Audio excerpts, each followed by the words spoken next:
Hi, welcome back to Curry Doctor. Everyone loves a good chicken curry and every cook has their own signature recipe to make a good curry.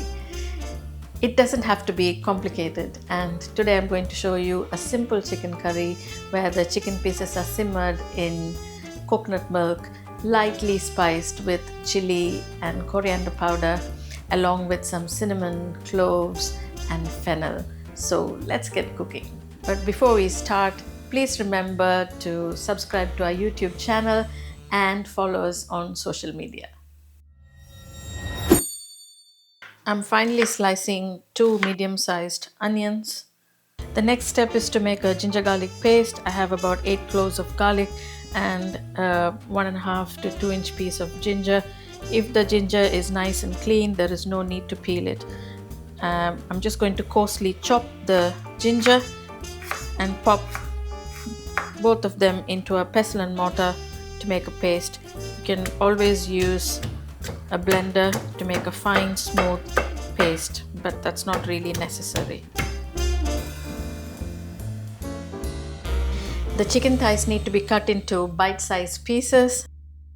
I'm using boneless chicken thighs, but traditionally chicken with the bone is used for curries.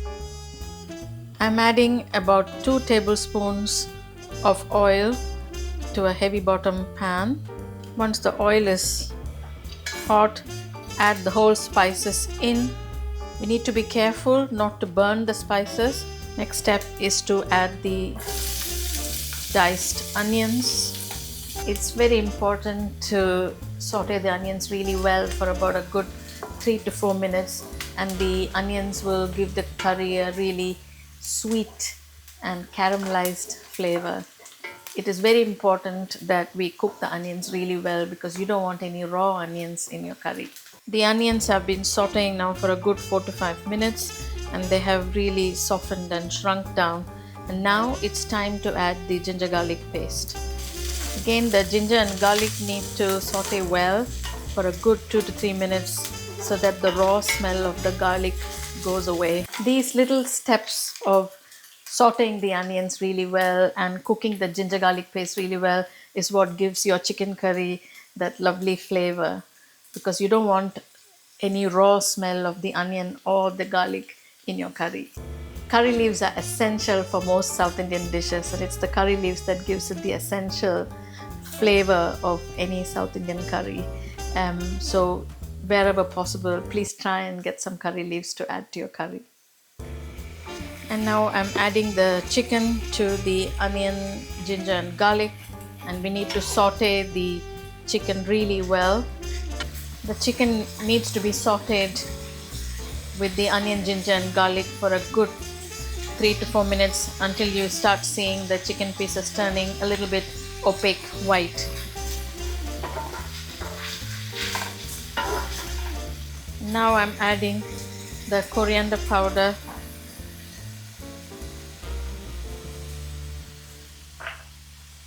and the chili powder.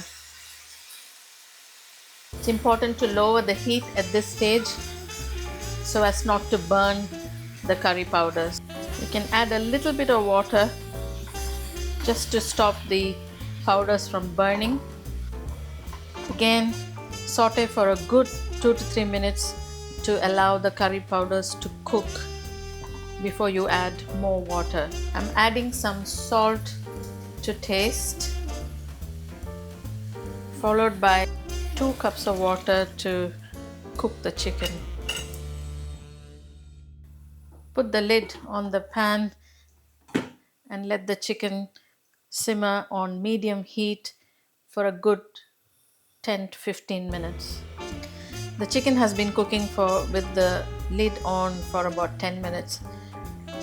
It now needs to cook for another 10 minutes with the lid off so that some of the water evaporates and the sauce thickens. Since this is boneless chicken, it cooks really quickly. In 20 minutes it's ready.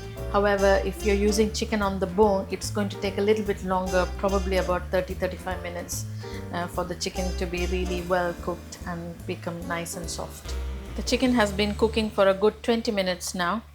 We can check if the chicken is cooked by picking up a piece with a spoon and just breaking it. If it easily breaks in your hand, then you know the chicken is done. You can see that the water has evaporated and the sauce has become quite thick. Now it's time to add the coconut milk.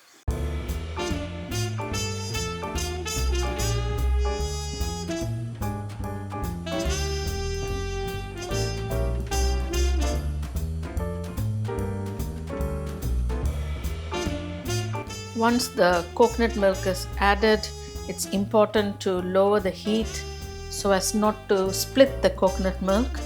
And we don't need to cook the curry too much once the coconut milk has been added. Another 2 to 3 minutes and you can turn the heat off and it's ready to serve. Now is the time to check the seasoning. It's actually perfect. It doesn't need any more salt and it's tasting absolutely delicious. You can see small bubbles beginning to appear. Now it's time to switch off the hob.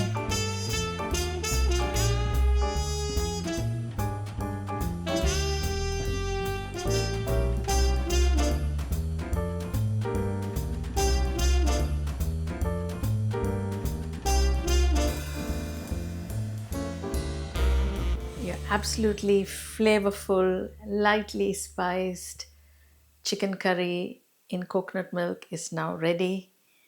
You can serve it with flatbreads like chapathi or rotis or with steaming hot rice. Enjoy.